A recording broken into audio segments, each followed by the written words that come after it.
हाँ जी, तो स्टूडेंट्स ये रही हमारी प्रॉब्लम नंबर 2.19 जिसमें वो कहता है कि आपने मुझे 3 करंट्स फाइंड आउट करके देनी है I1, I2 और I3। ठीक है जी।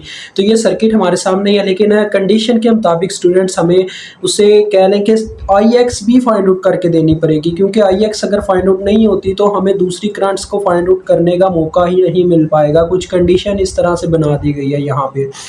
तो चलो स्टार्ट करते हैं यार, इतना लंबा प्रोसीजर तो नहीं है। सबसे पहला काम आपको पता है केसीएल की मदद से ही इसने सॉल्व होना, तो हमें नोड्स आइडेंटिफाई करने होंगे। तो ये हमारा सबसे पहला नोड है। नोड एक दफ़ा ही बताऊंगा, नोड वो पॉइंट होता है जहाँ पे एक से ज़्यादा चीज़ों की वायर आके अटैच हो रही हो। ठीक है, तो देखो यहाँ पे 3 चीज़ों की वायर अटैच है, एक रेजिस्टर और 2 करंट सोर्सेज की। तो ये नोड 1 हो गया। इसी तरह से ये हमारा नोड 2 है। उसके बाद ये अपना नोड 3 है, ये अपना नोड 4 है, क्योंकि यहाँ पे भी देखो 3 चीज़ों की वायर अटैच है, यहाँ पे 4 चीज़ों की और यहाँ पे 3 चीज़ों की। और ये भी एक नोड है, ये नोड 5 है, यहाँ पे भी 3 चीज़ों की वायर अटैच है। ठीक है स्टूडेंट्स, तो मैंने एक दफ़ा ही बताया बस आपको, बाकी आप वैसे ही अंदाज़ा लगा सकते हैं कि कैसे कैसे आपके सामने देखें करंट्स फ्लो कर रही हैं। इसमें हमें वेरिएबल के लिए भी केसीएल अप्लाई करना पड़ेगा तब जाके कहीं हमारी कंडीशन सेटिस्फाइड होंगी। तो देखो सबसे पहले मेरा जो दिमाग कहता है ना, कई तरीके होंगे इस क्वेश्चन को हल करने के। एक तरीका कभी भी नहीं होता किसी प्रॉब्लम के साथ कहने के कुछ भी करने का।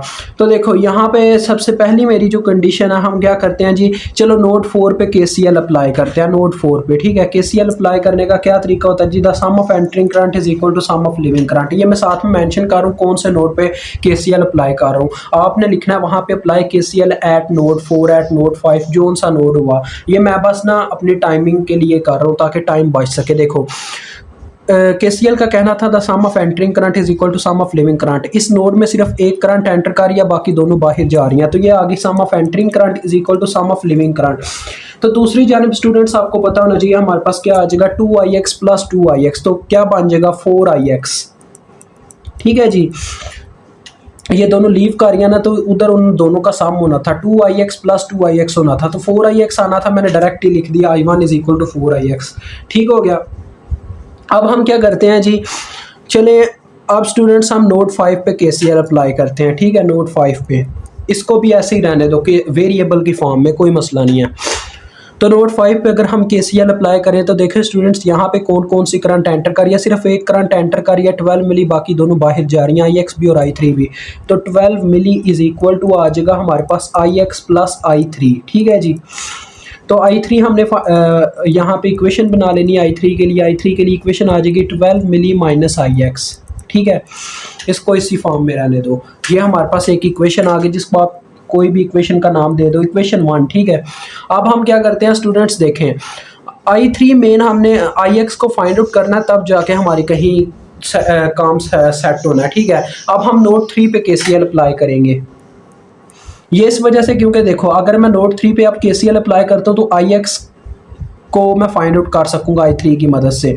तो यहाँ पे कौन कौन सी करंट एंटर कर रही है, एक I3 एंटर कर रही है, एक 2ix एंटर कर रही है। तो हमारे पास एंटरिंग करंट आ गई I3 plus 2ix is equal to एक ये तीसरी भी एंटर ही कर रही है, देखो ये भी एंटर ही कर रही है 4 milli plus 4 milli is equal to 0। क्योंकि लिविंग करंट 0 है तो हमने 0 लिख दिया। अब हम क्या करेंगे, I3 की जगह उसकी इक्वेशन पुट कर देंगे,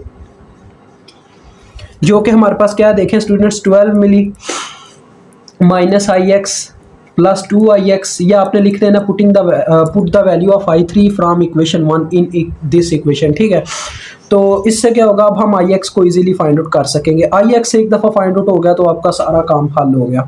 अब देखो ये स्टूडेंट्स मेरे पास आ रहा है 16 मिली एम्पेयर। तो 16 मिली एम्पेयर दूसरी जानिब जाके माइनस 16 मिली एम्पेयर हो जाएगा। और ये देखो 2ix में से एक IX माइनस हुआ तो IX की वैल्यू आ गई जी हमारे पास माइनस 16 मिली एम्पेयर। अब आप सारे क्वेश्चन देखो मतलब कि सारी इक्वेशंस देखो हल कर सकते हो। I1 में वैल्यू पुट करो इस इक्वेशन में 4 इंटू माइनस 16 मिली एम्पेयर, तो कितना आ जाएगा 16 4 बार कितना होता है हमारे पास, 4 6 बार 24, और ये हमारे पास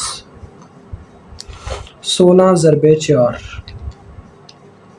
तो ये स्टूडेंट्स 64 आ रहा है, माइनस 64 मिली एम्पेयर वैल्यू आ गई अपने I1 की। ठीक है, ये I1 की वैल्यू है। अब आप I3 भी यहीं से फाइंड आउट कर सकते हो। देखो इस इक्वेशन में जब मैं वैल्यू पुट करूंगा I3 इज इक्वल टू मेरे पास आ जाएगा, देखो 12 मिली माइनस इंटू आई एक्स है, तो आई एक्स की वैल्यू भी माइनस में है, देखो तो ये आ जाएगा माइनस इंटू माइनस 16 मिली, तो माइनस माइनस प्लस हो गया स्टूडेंट्स, तो ये आ गया 16 प्लस 12 मिली, तो ये आ जाएगा अपने पास 28, हाँ जी 28 मिली एम्पेयर।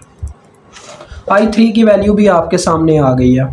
अब हमने लास्ट में एक और वैल्यू फाइंड आउट करनी है, आपको पता वो कौन सी है, I2 की वैल्यू। तो I2 को क्या यार इतने लंबे प्रोसीजर में लेके जाना, नोड 1 पे KCL अप्लाई कर लो, उसमें देखो बस ये 3 वायर्स आ जाएंगी जिसमें हम I2 इजीली फाइंड आउट कर सकते हैं, ठीक है जी।